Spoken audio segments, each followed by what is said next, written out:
नमस्कार बच्चों, Tripathi coaching classes में आपका स्वागत है। आज हम कक्षा 12 के बहुत ही महत्वपूर्ण ऑब्जेक्टिव पढ़ने वाले हैं जो परीक्षा की दृष्टि से बहुत ही इम्पोर्टेंट है। ये इस तरह के क्वेश्चन हर वर्ष एग्जाम में आते हैं। तो यहाँ पहला क्वेश्चन पढ़ेंगे। पहले क्वेश्चन में सही विकल्प चुनकर लिखिए। यदि a बराबर 1 2 3 हो तो ऐसे संबंधों की संख्या जिनमें 1 2 एवं 1 3 हो और वह स्वतुल्य एवं सममित हो लेकिन संक्रामक न हो। ऐसे संबंधों की संख्या सिर्फ एक होगी। ऐसे संबंधों की संख्या सिर्फ एक होगी जो स्वतुल्य सममित हो लेकिन संक्रामक न हो। Question number second, sine inverse x की मुख्य शाखा परिसर। साइन इनवर्स x की मुख्य शाखा परिसर होते हैं -π/2 या -π/2 से बड़ा, π/2 या π/2 से छोटा होता है। यदि अवयव के लिए a डैश यदि अवयव a के लिए a डैश बराबर a हो तब अवयव a सममित अवयव होता है। a के लिए a डैश बराबर a हो तो सममित अवयव होता है। यदि a डैश बराबर -a होता है तो विषम सममित अवयव होता है। क्योंकि यह a डैश बराबर a है इसलिए सममित अवयव होगा। यदि pa बराबर 1/2 pb बराबर 1/4 हो और a और b परस्पर अपवर्ती हो तब pa यूनियन b का मान क्या होगा? pa यूनियन b यदि दो घटनाएं परस्पर अपवर्ती होती हैं तो उनका इंटरसेक्शन शून्य होता है। क्योंकि pa यूनियन b का formula pa plus pb minus pa intersection b होता है। क्योंकि a और b परस्पर अपवर्ती है इसलिए इंटरसेक्शन का मान शून्य हो जाएगा और pa का मान 1/2 प्लस pb का मान 1/4 हो जाएगा। लघुत्तम 4 2 का लघुत्तम 4 आ जाएगा। 2 को भाग किए 2 1 कम 2 प्लस 4 से 4 कटा 1 इसका 3/4 हो जाएगा। इसका सही आंसर हो जाएगा 3/4 हो जाएगा।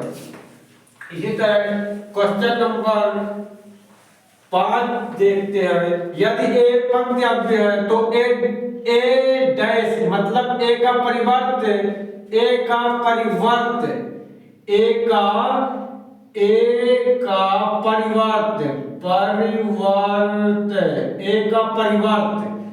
परिवर्त होगा। यदि a पंक्ति अवयव है जिसको उठाकर स्तंभ अवयव में परिवर्तित किया जाएगा। तो a अगर पंक्ति अवयव है तो उसका परिवर्त स्तंभ अवयव होगा। यदि a स्तंभ अवयव होता तो उसका परिवर्त पंक्ति अवयव हो जाता। क्योंकि यह पंक्ति अवयव है इसलिए इसका परिवर्त स्तंभ अवयव होगा। अंतराल 0 से π/4 में cos x का उच्चतम मान क्या होगा? cos x का, क्योंकि cos x जितना बढ़ता है cos x के अधिक मानों के लिए उसका कम मान आता है इसलिए cos 0 का मान 1 आएगा। तो cos 0 का मान 1 आएगा। cos π/4 का मान 1/2 आएगा। cos 0 का मान 1 आता है तो बड़ा मान आ गया 1। इस तरह दूसरा क्वेश्चन रिक्त स्थान को पूर्ति कीजिए। यहाँ पे x/2y एक आच्छादक फलन होता है। कोई फलन आच्छादक फलन तब होता है जब उसका परिसर सह प्रांत के बराबर हो जाए। उसका परिसर सह प्रांत हो जाए। सह प्रांत बोला जाए तो y हो जाए। उसका परिसर सह प्रांत हो जाए या y इसको लिखते हैं। दो व्युत्क्रमणीय अवयव a और b के लिए ab का होल इनवर्स बराबर होता है b का इनवर्स इनटू a का इनवर्स। b का इनवर्स इनटू a का इनवर्स। अवकल समीकरण dy/dx बराबर e की पावर f का व्यापक हल होगा। इसका व्यापक हल होगा तो इसको जब पक्षांतर करते हैं इसको dy/dx dy अपॉन dx बराबर e की पावर x है, ये उधर पक्षांतर हो जाएगा, dy इक्वल e की पावर x dx हो जाएगा। दोनों पक्षों का समाकलन कर देंगे, इसका समाकलन हो जाएगा dy का y हो जाएगा और e की पावर x का समाकलन की पावर x होता है प्लस c, जो कि यह है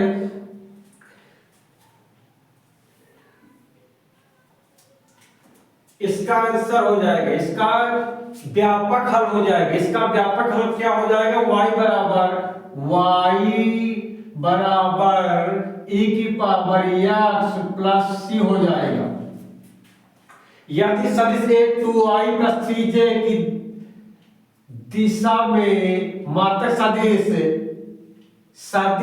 a बराबर 2i प्लस 3j की दिशा में मात्रक सदिश लिखना है, तो मात्रक किसी सदिश a का मात्रक सदिश a का परिमाण बटे सदिश a का परिमाण, तो सदिश a तो दिया हुआ है, सदिश a का परिमाण निकाल देते हैं, तो सदिश a का परिमाण हो जाएगा अंडर के अंदर जो इनके गुणांक है इनके वर्गों के योग, तो 2 है, पहला दिया हुआ है 2 का वर्ग हो जाएगा 2 का वर्ग प्लस दूसरा 3 का वर्ग, तो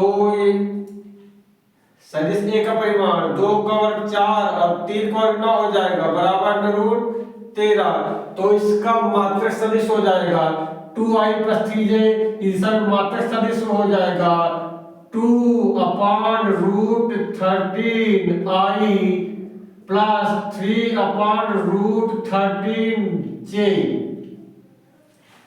अवकल समीकरण d2i upon dx2 plus sin dy upon dx की कोटि जो सबसे ज्यादा अवकलन जितने बार किया गया है वो उसकी कोटि कहलाती है।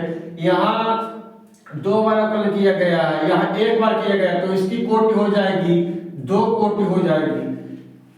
अगर यहाँ घात की बात करता तो घात अपरिभाषित होती, क्योंकि यहाँ साइन का जो थीटा है उसका अवकलन किया हुआ है, इसलिए इसकी घात अपरिभाषित होती। क्योंकि इसने कोटि पूछा तो कोटि होगी 2।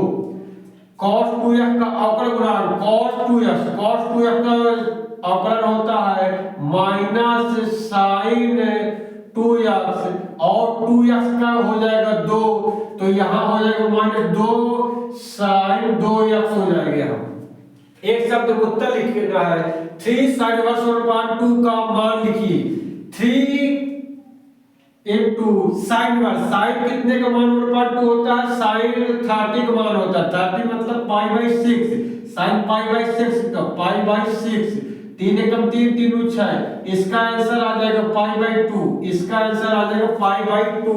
यदि a 2 0 0 3 हो तो एडजॉइंट a का मान, इसमें क्या करना है, इनके स्थान बदल देते हैं, इनके चिन्ह बदल देते हैं, तो इनके स्थान अगर हम बदल देते हैं तो ये 3 इधर आ जाएगा और 2 इधर चला जाएगा, इनके चिन्ह चेंज करेंगे तो 0 में कोई भी परिवर्तन चिन्ह का कोई प्रभाव नहीं पड़ता है, इसलिए इसका परिवर्तन इसके एडजॉइंट a हो जाएगा 3 0 0 2। यदि a बराबर 1 0 0 1 हुआ, b बराबर 3 0 0 0 हो, तो ab का मान क्या होगा? ab का मान होता है a into b निकालना है, तो पंक्ति का स्तंभ से गुणा करते हैं, पंक्तियों का स्तंभों से गुणा करते हैं, पंक्तियों का स्तंभों से गुणा करेंगे तो 3 एकम 3 हो जाएगा, फिर 3 0 हो जाएगा, फिर इसी तरह दूसरे पंक्ति का पहले स्तंभ से पहली पंक्ति का पहले स्तंभ से कि इतना आ गया कि पहली पंक्ति का दूसरे स्तंभ से करेंगे 1 0 0 0 तो 0 हो जाएगा, फिर दूसरे पंक्ति का पहले स्तंभ से करेंगे तो 3 0 0 1 0 0 हो जाएगा, फिर दूसरे स्तंभ पंक्ति का पहले स्तंभ दूसरे स्तंभ से करेंगे तो 0 0 0 और 1 0 0 हो जाएगा, तो इसका आंसर आ जाएगा 3 0 0 3। वृत्त की त्रिज्या के सापेक्ष परिधि में परिवर्तन की दर वृत्त की परिधि होती है 2 पाई r, इसका r के सापेक्ष करेंगे तो r हो जाएगा, इसका हो जाएगा 2 पाई, इसका आंसर आ जाएगा 2 पाई आ जाएगा, इसका आंसर आ जाएगा 2 पाई। अगला समीकरण dy अपॉन dx बराबर e की पावर x माइनस y का व्यापक हल निकालना है, इसका व्यापक हल निकालना है। तो इसका व्यापक हल के लिए हम लोग क्या करेंगे, e की power dy upon dx equal e की पावर x अपॉन e की पावर y, क्योंकि माइनस है तो बाकी में चला जाएगा ये, ठीक है। गुणा कर देंगे, इसके इससे कर देंगे dy e की power x into dy equal e की power y dy equal e की पावर x dx, दोनों पक्षों में समाकलन कर देंगे।